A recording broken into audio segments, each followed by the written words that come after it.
Amós, capítulo 3. Certamente, o Senhor Deus não fará coisa alguma, sem primeiro revelar o seu segredo aos seus servos, os profetas. Versículo 7. O castigo iminente contra a maldade de Israel, bem como os juízos contra as demais nações, não eram sentenças definitivas, mas alertas proféticos, assim como a trombeta anunciava o conflito e o rugido de um leão contra a sua presa. Quando o profeta Jonas, por exemplo, foi chamado para ir a Nínive, sua mensagem não incluía um apelo ao arrependimento, e sim de juízo. Ainda em 40 dias, e Nínive será subvertida. Jonas capítulo 3, versículo 4.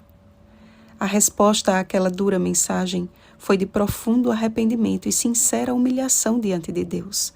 E toda a cidade foi salva de seus pecados. Pessoas que, segundo Deus, não sabiam discernir entre a mão direita e a mão esquerda. Jonas capítulo 4, versículo 11. Ou seja, um povo que não tinha o conhecimento de Deus, mas que ainda assim o buscou de todo o coração, se esforçando por alcançar o seu perdão e a sua aprovação. Uma atitude similar deveria ter acontecido em Israel, mas diante do castigo vindouro, o povo permanecia em sua letargia espiritual, corrompendo ainda mais suas faculdades e selando o juízo predito. Samaria, capital da nação, havia se tornado a capital da depravação e do luxo. Castelos, casas de verão, casas de inverno e grandes casas ornadas com marfim compunham o cenário de uma sociedade dominada pelos ricos. E nos altares de Betel eram praticados todos os tipos de rituais detestáveis, ainda sustentando fazer parte da herança eleita. O coração endurecido do povo permanecia estático e as palavras do profeta, uma grave ofensa à sua consciência embotada pelas orgias e estilo de vida depravado. A triste condição de que Israel não sabe fazer o que é reto precisa ecoar como uma trombeta em nossos ouvidos hoje. Temos o velho hábito de estudar os relatos sobre o antigo Israel, como se tivessem ficado no passado de um povo rebelde e inconstante. Mas o apóstolo Paulo bem compreendeu a razão desses registros. Ora, estas coisas se tornaram exemplos para nós, a fim de que não cobicemos as coisas más como eles cobiçaram. 1 Coríntios capítulo 10, versículo 6. Como Israel de Deus, precisamos dar ouvidos à palavra do Senhor, revelada a nós através de seus profetas. A verdade presente para o nosso tempo, através das 3 mensagens angélicas de Apocalipse 14, versículos 6 ao 12, não é tão fácil de se proclamar quanto os juízos anunciados por Amós. Seu teor inclui um juízo global que está em andamento, um juízo sobre um sistema político-religioso denominado de Babilônia, e um juízo final contra todo aquele que adora a besta e a sua imagem e recebe a sua marca na fronte ou sobre a mão. Apocalipse capítulo 14, versículo 9. Como vemos, não é bem a mensagem de Deus é amor que a maioria gostaria de ouvir. Sim, amados, Deus é todo amor. Ele é o próprio amor. 1 João capítulo 4, versículo 8. E é justamente por causa desse amor que ele não pode permitir que o mal se perpetue. É por amor que ele repreende e disciplina a fim de despertar o seu povo adormecido.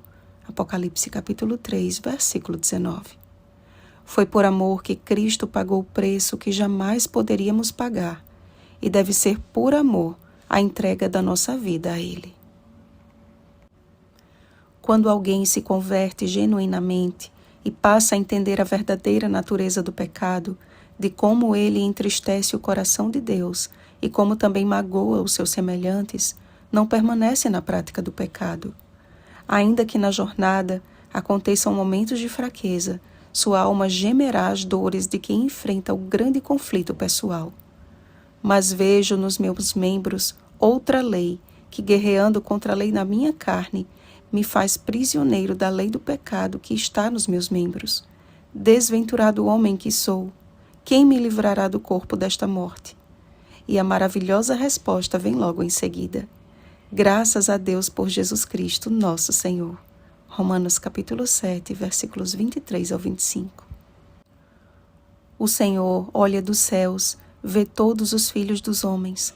Do lugar de sua morada, observa todos os moradores da terra. Salmo 33, versículos 13 e 14. O que ele tem visto ao olhar para a sua igreja hoje? Templos bem edificados e ornados com marfim?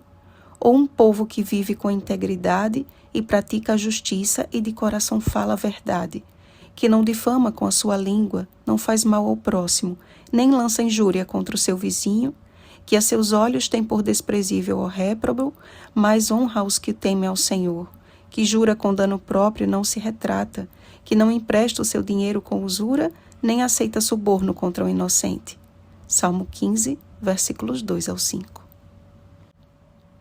Sabem, amados, o que conforta o nosso coração é saber que através da palavra profética de Ellen White, o Senhor nos revelou de que a sua igreja pode até parecer que está prestes a cair, mas não cairá.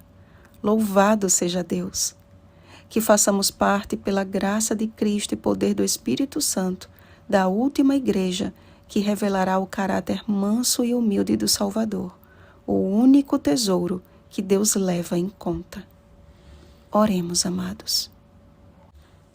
Deus amado, que o Senhor seja o nosso tesouro particular. É certo que temos uma mensagem de juízo para dar ao mundo e não podemos negligenciar tal responsabilidade, mas também é uma mensagem de esperança a um mundo que Deus amou de tal maneira, com tanta intensidade, que deu o melhor do céu, o seu Filho amado, para dar vida eterna a todo o que nele crê. Que essa mensagem primeiro transforme a nossa vida e caráter, e então, pelo poder do Espírito, seremos capacitados a dar a mensagem ao mundo como testemunhas de Jesus. Ajuda-nos a darmos ouvidos aos teus servos, os profetas, e batiza-nos com o Espírito Santo. Em nome de Jesus. Amém. Vigiemos e oremos. Bom dia, mensageiros da esperança. Oremos pelo batismo do Espírito Santo.